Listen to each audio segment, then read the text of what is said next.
Ya, bismillah. Sekarang kita bahas mengenai transport pasif ya.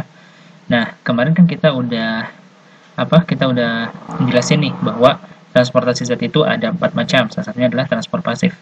Nah, ciri-ciri dari transport pasif itu adalah yang pertama itu dia tidak memerlukan yang namanya ATP. Ya, itu yang pertama. Yang kedua, itu dia tidak melawan gradien konsentrasi. Ya.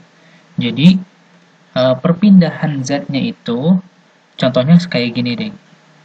Nah, misal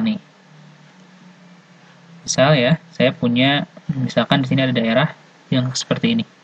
Oke. Nah, terus di sini tuh ada air. Misalkan di daerah sini tuh ada air. Nah, di sini kosong airnya. Maka air ini akan bergerak ya sesuai dengan gradien konsentrasinya. Artinya, dia bergerak dari konsentrasi yang tinggi atau dari daerah yang memang konsentrasi airnya tinggi ke daerah yang konsentrasi airnya rendah. Kan seperti itu ya. Itu berarti secara normal. Jadi dia tidak melawan gradien konsentrasi. Dia sesuai perpindahannya dengan gradien konsentrasi. Nah, karena dia sesuai dengan gradien konsentrasi, maka dia tidak memerlukan yang namanya ATP. Contoh sederhananya adalah gini.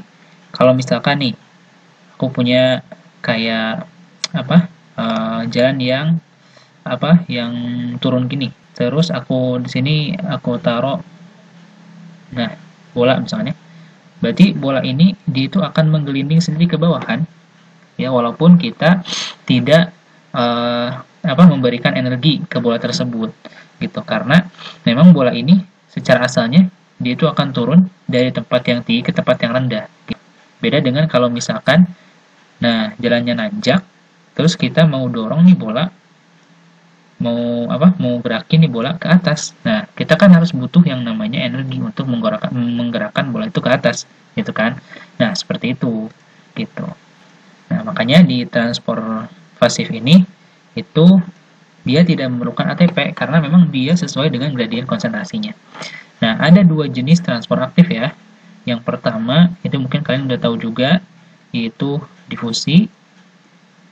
Dan yang kedua adalah osmosis. Nah, ini yang sering menjadi perdebatan nanti di osmosis. Tapi sekarang kita bahas dulu difusi ya.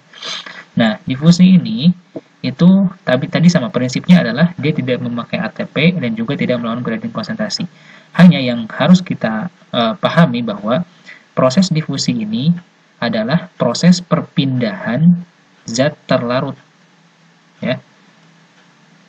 Perpindahan zat terlarut. Oke, proses difusi ini adalah proses perpindahan zat terlarut. Kalau misalkan nih ya, contohnya apa sih zat terlarut itu kan? Nah, jadi kalau misalkan nih di sini nih aku punya wadah nih ya. Nah, isinya tuh adalah air. Terus aku masukin tinta nanti ya. Nah, air ini itu adalah komponen yang namanya pelarut. Ya. Sedangkan tinta itu merupakan zat terlarut. Jadi, sesuatu yang dilarutkan ke dalam pelarut itu namanya zat terlarut. Oke, paham ya sampai sini ya? Nah, nanti kalau misalkan zat terlarut itu larut di dalam pelarut, maka nanti akan akan membentuk suatu larutan gitu. Nah, ini nanti dipelajari lagi di kimia tentang larutan.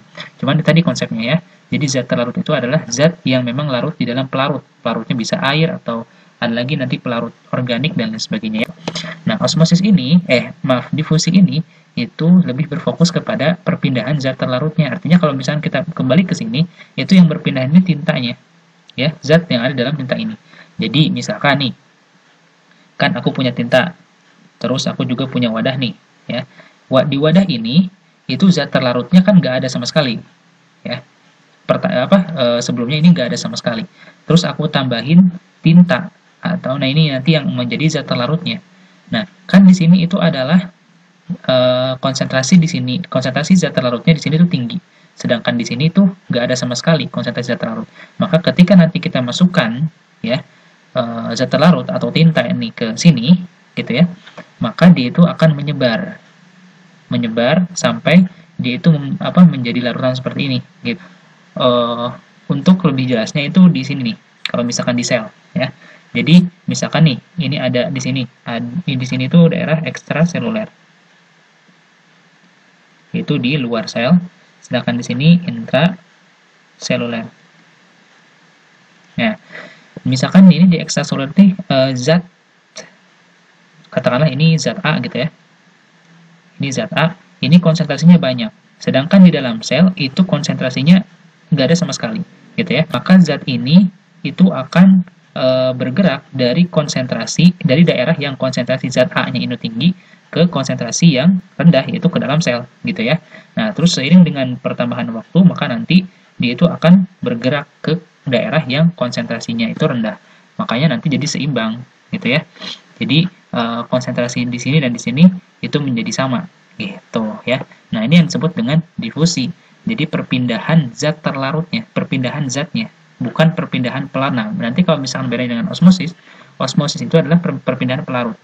Nanti ya dibahas lagi di video selanjutnya. Jadi secara konsepnya adalah difusi itu adalah perpindahan zat terlarut dari konsentrasi yang tinggi ke konsentrasi yang rendah, gitu ya. Jadi dia tetap tidak melawan gradien konsentrasi. Oke, cukup sampai sini ya.